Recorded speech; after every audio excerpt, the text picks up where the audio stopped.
मेरे सभी सम्मानित मदरसा आधुनिकरण शिक्षक साथियों को मेरा नमस्कार। मैं पंकज मिश्रा, मदरसा आधुनिक शिक्षक। दोस्तों, जैसा कि आप जानते हैं कि मदरसा आधुनिकरण शिक्षकों की समस्या बहुत पुरानी समस्या है और बहुत गंभीर समस्या है। इसका निराकरण अभी नहीं निकल पाया है और मदरसा बोर्ड को लेकर के काफ़ी सरगर्मियाँ जोरों पर है। लोग उसका लोकेशन जानना चाहते हैं, हमेशा उसकी अपडेट लेना चाहते हैं। लेकिन मैं उनको बता दूं कि मदरसा बोर्ड बचने से हम लोगों की पैरवी थोड़ा आसान हो सकती है और जो बाल संरक्षण आयोग की रिपोर्ट आई है उससे थोड़ी राहत मिल सकती है। बाकी मदरसा बोर्ड हम लोगों के लिए उसमें कोई चांस नहीं दिख रहा है। मदरसा बोर्ड से हमारा कोई संबंध नहीं, क्योंकि वो एडेड मदरसा शिक्षकों के लिए है। लेकिन चूँकि मान्यता हमको मदरसा बोर्ड से मिली है, इसलिए मदरसा बोर्ड को साथ में लेकर के चलना मेरी मजबूरी भी है और उसका इंतज़ार करना ज़रूरी है, क्योंकि हम लोगों का जो फैसला होना है वो कहीं ना कहीं मदरसा बोर्ड के फैसले पर टिका हुआ है।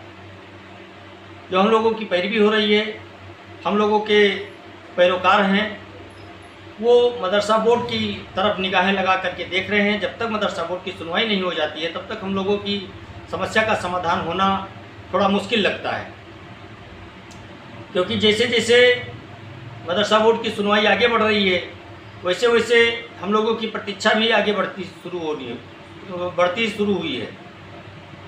दोस्तों, बकाये को लेकर के एक बहुत अच्छी खबर नहीं है,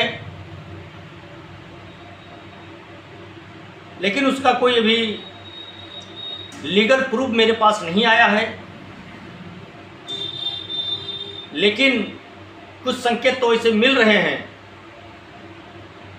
कि जिससे कहीं ना कहीं हम लोगों के साथ बहुत बड़ा धोखा किया जा रहा है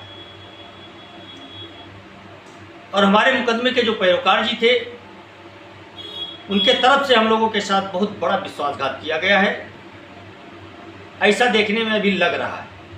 हालांकि कोई लीगल अभी वो नहीं आ पाया है, साक्ष्य नहीं है अभी मेरे पास, लेकिन वो भी 1-2 दिन में आ जाएगा। दोस्तों, जो काम हम लोगों का आज के 5 महीना पहले हो जाना चाहिए था, वो काम आज अपने वजूद के लिए मारा मारा फिर रहा है। स्थान पाने के लिए इधर उधर धूल फांक रही है हमारी फाइल। इसको आज के 5 महीना पहले हो जाना चाहिए था और अगर नहीं हुआ है तो दोस्तों, इसमें कहीं ना कहीं हम लोगों के जो पैरोकार थे उनकी उसमें बहुत अहम रोल है। हम सरकार का दोष तो देते हैं दोस्तों, लेकिन कभी अपने गिरवान में झांक करके मैंने देखा नहीं देखा। और एक चीज़ आपको बता दें, हम लोगों की जो योजना है, हम लोगों का जो बकाया है, वो राजनीति की भेंट चढ़ चुका है। चाहे इलेक्शन लड़ने वाली पार्टियां हों या हम लोगों के पैरोकारी करने वाले लोग हों, सभी लोग उसमें राजनीति का गोट खेल रहे हैं दोस्तों। और अब हमारे जो अगुआ थे वो लोग नहीं चाह रहे हैं कि भारतीय जनता पार्टी के कार्यकाल में ये काम हो। मैं स्पष्ट उनके ऊपर एलिगेशन लगा रहा हूं, क्योंकि कहीं ना कहीं से मुझे ऐसी सूचनाएं मिली हैं जिसकी वजह से मैं ऐसा बोल रहा हूं। और मैं एजाज साहब से कहना चाहता हूं कि आपने जो शिक्षकों के साथ किया है उसका परिणाम आपको भुगतना पड़ेगा। ये शिक्षक की बद्दुआएं आपके साथ जरूर देंगी, क्योंकि इन भूखे नंगे शिक्षकों का आपने मानसिक उत्पीड़न तो किया ही किया, उसके साथ साथ फाइनेंशियल उत्पीड़न भी किया है। और आज आप झूठ के सहारे से मदरसा आधुनिकरण शिक्षकों को बरगलाने का प्रयास कर रहे हैं। जो काम आज के 4-5 महीना पहले हो जाना चाहिए था, उस कार्य को आप कह रहे हैं कि लिस्टेड नहीं हो पाया।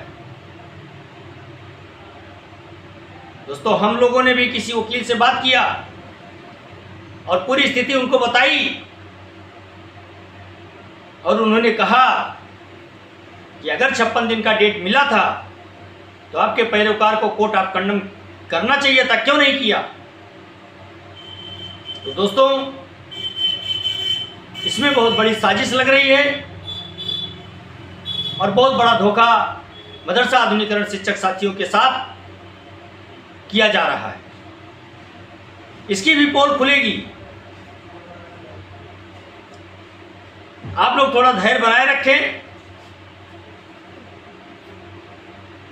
क्योंकि उसकी पड़ताल की जा रही है और उसमें जो भी दोषी पाया जाएगा उसके खिलाफ कार्रवाई करवाने का कार्य हम लोग करेंगे जरूर, क्योंकि अब धोखा नहीं हो सकता है। अब धोखा नहीं कर सकते हैं, क्योंकि अभी तक उन्होंने बहुत धोखेबाजी की है और आज जो कुछ भी उनके पास है मदरसा आधुनिकीकरण शिक्षकों की देन है, लेकिन वो उस चीज़ को नहीं समझ पा रहे हैं, केवल उत्पीड़न करना जानते हैं और उत्पीड़न कर रहे हैं। इसलिए आप लोग ज़्यादा परेशान ना हो, घबराए ना, विचलित ना हो। हम लोग उस पर भी कार्य करना शुरू कर दिए हैं और उसकी भी हम लोग तहकीकात करवा रहे हैं। जैसे उसकी पूरी जानकारी मिल पाती है हम लोगों को, आप लोगों के सामने तुरंत उसको पेश किया जाएगा और उस पर जो यथाउचित संभव कार्रवाई हो पाएगी वो कार्रवाई उनके ऊपर तत्काल करवाई जाएगी, क्योंकि अब हम लोग उत्पीड़न नहीं सहेंगे। बहुत समय बीत गया और एजाज साहब से मैं कहना चाहता हूं कि अभी भी समय है। अगर अपने आप को निर्दोष साबित करना चाहते हैं तो शिक्षकों के सामने सही बात बता दें और शिक्षकों के साथ इतना बड़ा धोखा न करें। हम अपने मुंह से नहीं कहना चाहते हैं कि उन्होंने क्या किया है। अगर एजाज साहब अपने मुंह से ही अगर कह देते तो बहुत अच्छी बात है, अगर नहीं कहते हैं तो फिर उसकी तहकीकात की जा रही है, समय आने पर वो भी सामने लाया जाएगा।